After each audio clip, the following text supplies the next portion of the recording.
Big Sam presents Raw. I make this for you. Big Sam presents Raw. I make this for you. Big Sam presents Raw. I make this for you. Big Sam presents Raw. I make this for you. Big Sam presents Raw. I make this for you. Big Sam presents Raw. I make this for you. Big Sam presents Raw. I make this for you. Come on, somebody. I make this for you. I make this for you. I make this for you. Big Sam presents Raw. I make this for you. I make this for you. I make this for you. Big Sam presents I make this for you. I make this for you. I make this for you. Big Sam presents I make this for you. What up, everybody? What's going on, people? Getting back on this motherfucker. Love my goddamn self. I love myself. Love myself. Oh yeah. Yeah.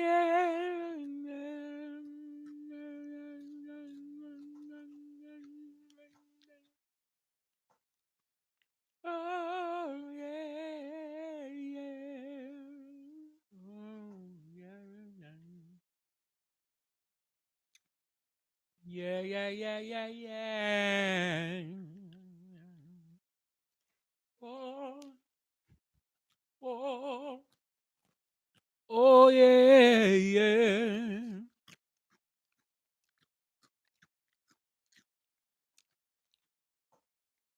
Come, vibe, VIBE.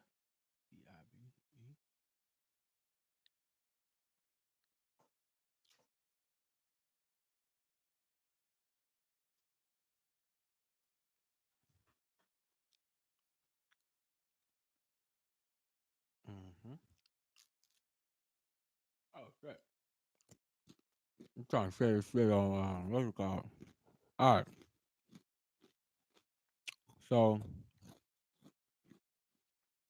earlier,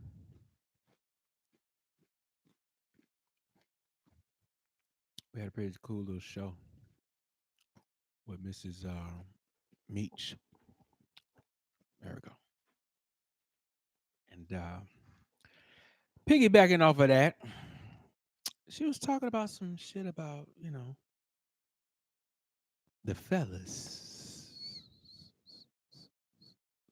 Come on, somebody. Oh shit. Hold on. We're gonna change direction. Associations. What associations are we talking about? Family, West African associations.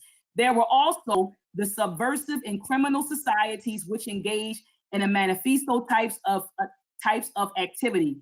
Some of these functions overlap, but the first two groups served as extensions of traditional authority to achieve goals set by the particular social order. In this, these associations were more prescriptive than voluntary. The poor role of Sierra Leone was a powerful secret society with origins before the 15th century that intricately linked social, political, and economic aspects of its members' lives. Nigeria's Igbo recognized mutual aid as the moral obligation, while the gave in the homie existed primarily to supply adequate financial aid for burial expenses of close relatives. Funerals characterized an extremely important element of African society. The African cosmology held that life must have both a good beginning and a proper ending. The frame of reference, especially the later or the latter, in which ancestors became a part of the spiritual universe and had some impact on their descendants' lives, form a key component of Afro American worldview. The essential ingredient of most Black benevolent societies was the burial feature. Wait a minute, let's go back to Pastor Bennett's slide. Let's go back. Help pay for burial costs of families, funded widows. All right, let me get back. African secret and mutual aid societies also stress moral training and good conduct, which was another important attribute of early Black voluntary associations. The free Black benevolent societies resemble both the scope of African secret societies and the communal nature of African life. It could be that because of their communal experience, Africans in the New World had a greater tendency toward mutual cooperation. Moreover, their well-ordered and hierarchical social systems might have provided a greater propensity for organization. They were, however, fundamental differences, even though Africans brought this cultural baggage with them. In America, free Blacks confronted a situation that was qualitatively different from conditions in Africa. They could not govern each other's total existence through benevolent societies because they lacked the ascriptive powers present at home. Whereas ascribed status was requisite in pre-industrial society, it broke down in an industrial order. Free Blacks were therefore compelled to rely on voluntary associations to bring some stability to their lives in a hostile environment. So family, he wanted you to believe that the Bible and Jesus and Christianity was at the core of these different societies, but it wasn't, family. At the core of these societies were West African secret societies. Another thing, family, I want to bring to your attention, and this comes from the same source. It says, along with similar, and I'm not going to read the whole thing, I'm just going to read what's in between these black arrows. Along lines similar to the African Union Society, the Benevolent Society quickly became the most prevalent form of organization for free Blacks. The first annual report of the American Moral Reform Society, established in 1836 by free Blacks, says this: to extend the principles of universal peace and goodwill to all mankind by promoting sound morality, concluded that benevolent societies were the most widespread type of association among the free Afro-Americans in the 5 states surveyed. Wait a minute, I want to say it again. Benevolent societies, not the church, were the most widespread type of association among free African Americans in the 5 states surveyed. These voluntary associations outstripped even the church as the predominant structure among free Blacks. So family, it wasn't the church that was the predominant structure among free Blacks. Come on, somebody. It was the benevolent societies. Look at this Was last it line the again. fucking church? These voluntary associations outstripped even the church as the predominant structure among the free Blacks. So family, don't buy into what Pastor Bennett was talking about. It was the Black church at the core. It was the Black church. It was Jesus. It was the Bible. It wasn't, family. It was the benevolent societies who were the foundation of the free Black community. And these benevolent societies were based on what? West African secret societies. Next, I want to address this. Pastor Bennett brought up W.E.B. Du Bois. And he told you that W.E.B. Du Bois applauded the Free African Society. But what Pastor Bennett did not tell you is that W.E.B. Du Bois was an atheist. I mean, he was agnostic. And Pastor Bennett also didn't tell you that W.E.B. Du Bois praised the Free Society, but he criticized the Black church. Let's go. Let's see what Dr. W.E.B. Du Bois had to say about the Black church.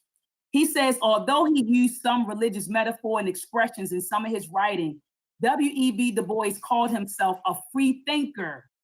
On Christianity, a posthumously published essay, Du Bois critiqued the Black church. The theology of the average colored church is basing itself far too much upon hell and damnation, upon an attempt to scare people into being decent and threatening them with the terrors of death and punishment. we are still trained to believe a good deal that is simply, he called it childish theology. He called the biblical Come on, text, he said somebody. it's childish theology. He Childish says the outward and theology. visible punishment of every wrong deed that men do, the repeated declaration that anything can be gotten by anyone at any time by prayer. He said that's ridiculous. So he called it childish theology. And he also said it was ridiculous to think that anything can be gotten by anyone at any time by prayer. W.E.B. Du Bois goes on to say this, and I'm going to read this, family, right here.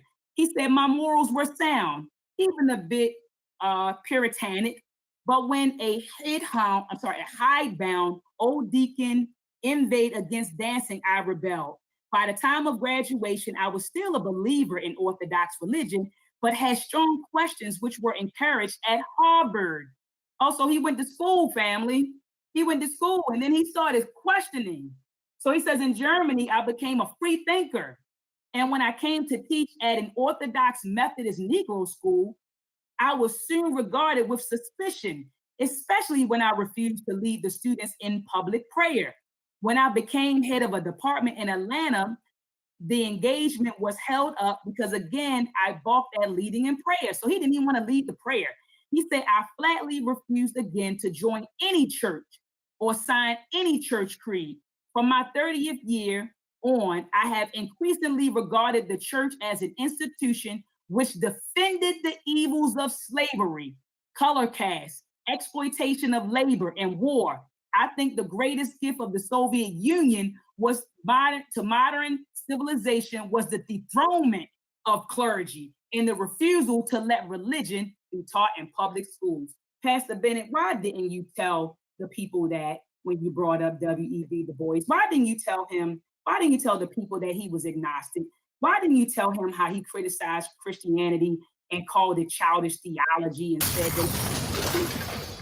that it was ridiculous for anyone to think that anything could be gotten by anyone at time during Pastor prayer? Bennett cool Why as didn't hell, you but tell she's the people tearing this, his ass Pastor up. Bennett?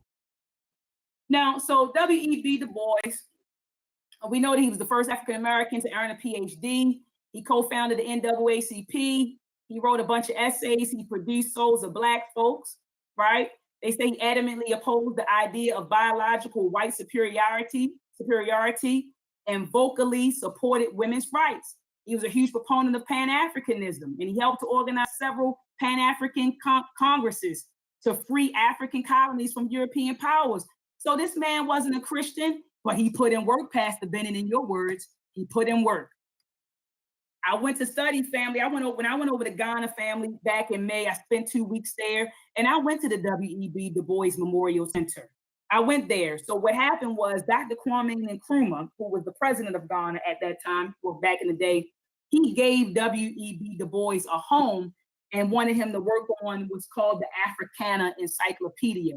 And I actually have a copy of the Africana Encyclopedia, Volume 1, in my library, but it was finished posthumously, family. But anyway, so W.E.B. Du Bois, he was laid to rest there. So he retired in Ghana. So I had an opportunity, family, back in May to visit his home, which was turned into a museum. That's me, family, standing there in front of his home and his statue.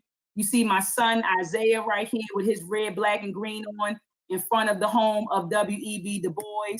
And this is the mausoleum that he's buried in. And the mausoleum sits to the right of his home. So I'm not an armchair scholar, family. I actually go places and do the research. I do the field work, family. Pastor Bennett wanted to Google a bunch of stuff and show you a bunch of stuff that he had no idea of. He didn't know what he was talking about. Anyway, so Pastor Bennett went on to talk about the AME Church. He talked about the Negro Movement Convention. And then he brought up the Freedom Journal. And he said that the Freedom Journal was the first African-American owned and operated newspaper published by the United States. And he started yelling. It was founded by Reverend Peter Williams Jr. He started yelling, right? And then he said that the paper encouraged freedom, literacy, education, and resisted those who prompted slavery. Pastor Bennett, again, notice that the first word in the title was free, not Christian. I challenged Pastor Bennett to find one article published by the Freedom Journal that speaks about Christianity, the Bible, or Jesus. Family, notice in his own slides that he states that the Freedom Journal, let's go back to his own slides. He said that the paper encouraged freedom, literacy, education, and resisted those who promoted slavery. He says that in his own slides, family. So the purpose of the Freedom's Journal was to provide Black people with a forum to express their views on issues they faced during that time. It was not about spreading the gospel. So Pastor, cut it out. But let me help you out, Pastor. I gave you a challenge to find one article. Well, let me help you out, Pastor. You can go here. This is a link, family. www.wisconsininhistory.org. Okay, this website contains all 103 issues of the Freedom Journals. All 103 issues of the Freedom's Journal. Okay, all of them have been digitized and posted on this website. Let me click on the website, family, so you can see it. I'm gonna click on the website so you can see it, family. So if you click on the link and you go to this website, and I can put this link in the chat, it's all right here, family. Look at this. Freedom Journals, the first U.S. African American-owned newspaper. So you go to this link, family, and here are all the volumes and numbers, and you can read through them and the dates that they were published, right? You see they had a lot of volumes, right? You can go right here, family, and click on, you can go right there and click on the link. And so, Pastor Bennett, I challenge you to find one article published by the Freedom Journal that speaks about Christianity, the Bible, or Jesus. In fact, family, the subjects contained in the journal were as such. They talked about current events of the day with regional and national and international information. It contained editorials disclaiming slavery, lynching, and other injustices. It contained biographies of prominent African Americans, vital record listings of births, deaths, and marriages in the African American New York community. So that was the subject, family. It had nothing to do with Christianity. It was about freedom. It was about having a platform to express our views, just like Brother Sinetta has a platform for us to come on and have these types of discussions. It was the same thing, family. And then he showed you Carver, George Washington Carver, and he started talking about Army Raw Squad. He was yelling, "Oh, the Army Raw Squad. Why aren't you telling people that George Washington Carver was a Christian?" I don't understand the point, Pastor Bennett. I mean, I'm an engineer, so I'm a scientist and I'm a mathematician, and I use science and math to solve problems. George Washington Carver, he was also a scientist, and he was a Christian, and I'm not. But guess what, Pastor Bennett? I work at a university with people who are Christians, people who are Muslims, people who are non-Christians, non-Muslims, and they are scientists, they're engineers, they're mathematicians. So no one's saying, Pastor, that you have to give up your personal beliefs to practice science and math. You know, science and math are just tools that we use to solve problems. That's it. So no one's saying that you have to give up your personal beliefs to be a scientist. So I didn't understand what your point was, Pastor. So then he showed us, family, a slide of O.W.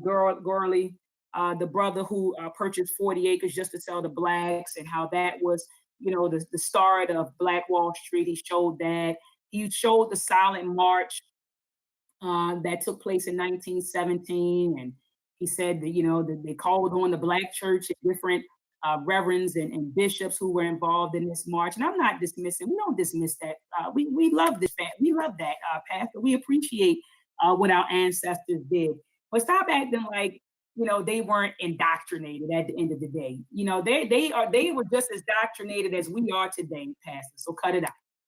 So then Pastor Bennett showed you guys this slide. He showed you Frederick Douglass, and he started yelling. Frederick Douglass and Marcus Garvey and Sojourner Truth and Harriet Tubman and Nat Turner. And he started yelling and screaming, and he was saying that they were all Christians. But Pastor Bennett, are they the same? Now you're saying they were Christians, but please tell the Christians of yesterday are not the Christians of today. I'm going to say that again. They were Christians, but the Christians of yesterday are not the same as the Christians of today. Let's go, Pastor. Let's go, Pastor. Family, you remember this case? You remember this case right here, family? You remember this case right here? This was Amy Geiger. Remember she shot our brother, Botham Jean? She shot out brother Botham Jean. He was in his apartment. I think they said he was eating. Hold up, Sinetta. Can the people see my Can the people see my screen? Yes, ma'am. We all see it. Okay. I just want to make sure. So, family, you know who this is. You see to the left, this is the mugshot of Amy Geiger. Remember, she was a police officer who shot our brother Botham John or Botham Jean. Some people are saying Jean, some people are saying John. She shot this brother. He was in his apartment. And I believe they said he was sitting on the couch eating a bowl of cereal. And she came in and she claimed she thought that she was in the wrong apartment. And she shot our brother. And instead of giving him CPR, she got on the phone and she started texting her married lover and all of that. And then she called 911, right? And you know what happened, Sinetta, in that courtroom? Let's look at the new Christians. Let's look at the Christians today. Botham John's brother asked the judge if he could have permission, Sinetta, to hug the white devil that murdered his brother. And then he said, he talked about being a Christian and he had to forgive her. So then you had a judge. Look at the judge down the bottom, Sinetta. The judge, she gave her a hug, and I've never seen this. Even Europeans, when I was watching different news clips, a lot of commentators, and I'm talking about European commentators, they said they've never seen anything like this in history, Sinetta, where the judge gets down off the bench and hugged the convicted murderer. The judge even gave her a Bible. Let's go back to the pastor slide. Do you think that, can you show me, Pastor Bennett, a picture of Nat Turner hugging these white devils? Show me a picture of Harriet Tubman hugging these white devils. Show me a picture of Marcus Garvey hugging these white devils. Show me one picture. Hell, Nat Turner led the revolt, and I think they said he killed about 60 of them. So stop acting like the Christians of yesterday are the same Christians today. Let's go. She tearing his You family, ass do you up. remember this incident right here? Walter Scott, he was shot in the back by Officer Michael. I think his name was Slagger. Do you remember him? Well, let's see what happened, family. It says the mother of Walter Scott, an unarmed man who was gunned down by a South Carolina police officer that same year, told CNN Anderson Cooper that she felt forgiveness in my heart. This is Miss Judy Scott. This is the mother of Walter Scott, who was shot down. And her Christian belief told her that she has to forgive her enemy, love her enemy, and pray for her enemy. Stop acting like, Pastor, these are the same Christians now. Stop acting like that. These aren't the same Christians. Let's go here, family. Let's go here, family. Dylan Roof. It says that Dylan Roof is an American white supremacist and mass murderer convicted for perpetuating the Charleston church shooting on June 17, 2015 in the U.S. state of South Carolina. Family, when I did a quick Google search, family, all you find is I forgive you. Look at this. I forgive you. Relatives of Charleston church shooting victims. You killing this shit right here, my eye. We've been trying to tell the pastor this for a minute. I'm sorry, but go ahead. I'm sorry to cut you off. You going in on this shit. All right, but look, Sinetta, when you Google it, look at the Washington Post, abcnews.com. This was just a few. Sad. All of the relatives, different people. Look at this. Charleston victim's mother tells Dylan Roof, I forgive you. I forgive you. This is what they say. And I want Black folks to understand that when we do stuff like this, Sinetta, on TV, and we keep telling the people who are victimizing us that we forgive them and that we love them, they're going to keep on victimizing you. Because at the end of the day, you train people on how to treat you. You teach people on how to treat you. So if you allow your open enemy to continue victimizing you and you keep hugging them and saying you forgive them, it's going to continue. Just like the sister in Dallas, Texas, I believe, just got murdered in her home. So it keeps on happening because we keep on forgiving. And that is what the Christian church is doing to the Black community. It's making us very weak, and it's making us very exploitative. Facts. You sure you ain't watched my video, Dr. Mott? I ain't watched. Because I did a video on that. Is the church making us weak and it's making us pitiful. Weak, yeah. So he gotta, the pastor gotta cut it out. The pastor gotta cut it out and stop showing pictures of our warriors and acting like and acting like this is what the church is doing today. Name a pastor that went and bust a gun when all of this stuff happened. Nat Turner was out there. Name a pastor that was out there. And I ain't talking about out there praying and marching. I'm talking about a pastor that was ready to go to war. Name one. You can't. You can't. I could name a few. That bust a gun, Sinetta? Yep. Okay, well, we got to talk about that. I'm talking about that bust a gun in 2019. The Deacons of Defense. Oh, they was busting guns? They was practicing war. They was practicing. Okay, did they take all that in the backyard? Did they take in their backyard? Did they take any heads? Did they take any heads? No, it didn't have to, it didn't come to that level with them. Oh, it didn't come to that level. But they was backing them. They was backing them up though. Okay, so we had Trayvon. So we had Trayvon some Black Martin. Panther stuff, self-defense. They were. So hold on, Sinetta. Let me name some folks since you brought up that. So you said they didn't take any heads, but they were backing them up. Hold on, Sinetta. Let me call some names right now. Let me call some names. Philando Castile. Did anyone bust a head for Philando Castile, Sinetta? Those pastors who were training? What about Terrence Crutcher? What about Sandra Bland? What about Eric Garner? What about Michael Brown? What about Raquel? No, doctor. That was way before their time. That's what I'm saying. They wasn't there for that. I'm talking about right now, Sinetta. I got you. Go ahead. Go in. In 2019, name a pastor that bust a gun for Philando Castile, Terrence Crutcher, Sandra Bland, Eric Gardner, Michael Brown, Raquel Boyd, Sean Bell, Tamir Rice, Freddie Gray, Dan Roy Henry, Oscar Grant, Ayanna Jones, Amadou Diallo, Trayvon Martin, Jonathan Farrell, Alton Sterling, Betty Jones, Kevin Matthews, Clint Elliott, Leroy Browning, Roy Nelson, Nathaniel Pickett. I got a list, Sinetta. Like the video. I have a list. Stop playing. Stop acting like they're the Christians of yesterday or the same Christians today. They're not. So then Pastor Bennett wanted to show us a slide of the UNIA, Black Moses, Black Star. He talked about the UNIA and all of their different endeavors. He talked about the Black Star Line Shipping Company. He talked about the Negro World newspaper. He mentioned that that Marcus Garvey was affectionately called Black Moses. But notice everything is black, right? Black Moses, Black Star, Negro World, right? So then he brought up that Marcus Garvey believed in God, so he was a Christian. He believed in Jesus, so he brought that up. But notice, family, he built the UNIA based on identity and Pan-Africanism and Black nationalism. So Christianity was that was his personal belief. These were his personal beliefs, but everything he did, family, was based on Black nationalism and Pan-Africanism. So, Pastor, who cares that he personally believed in God and Jesus? That wasn't the driving force behind his actions. The driving forces behind Marcus Garvey's actions were Black nationalism and Pan-Africanism. So, in fact, family, if you go to biography.com, you'll notice that when they talk about Marcus Garvey, it says Marcus Garvey was a proponent of Black nationalism and Pan-Africanism movements.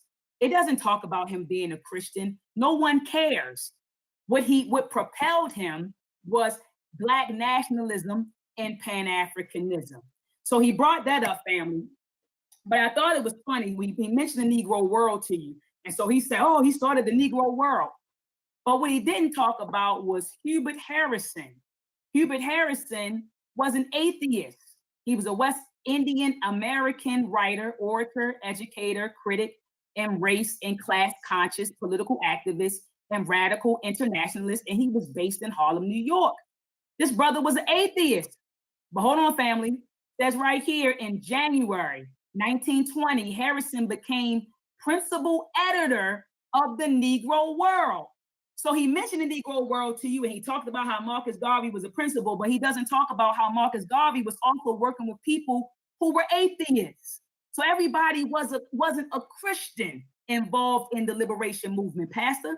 So it says right here in January 1920, Harrison became principal editor of the Negro World. So it says over the next 8 months, he developed it, talking about the Negro world, into the leading race conscious, radical, and literary publication of the day. So this publication had nothing to do with the Bible. It had nothing to do with Jesus Christ. It had nothing to do with Christianity. It had everything to do with race conscious, radical, and literary publication. I'm sorry, and literacy. I'm sorry.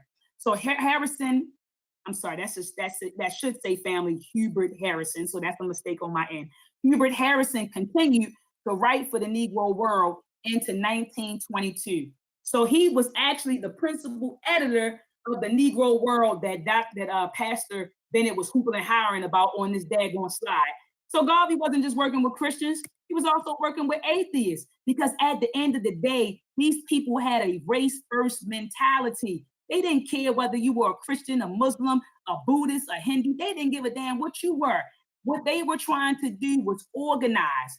They were trying to organize, they were trying to get land, and they were trying to establish themselves. They were trying to operate here as a nation within a nation. And then remember, family, there was a big argument. Some people wanted to stay here and build, and other people said, wait a minute, we should go back to Africa. So that was like the issue going on back then. But what I want to drive home, family, that it wasn't about religion at all. None of this stuff was based, none of the driving force wasn't religion. It wasn't Christianity. It wasn't the Bible. It wasn't Jesus. It was their desire to get free.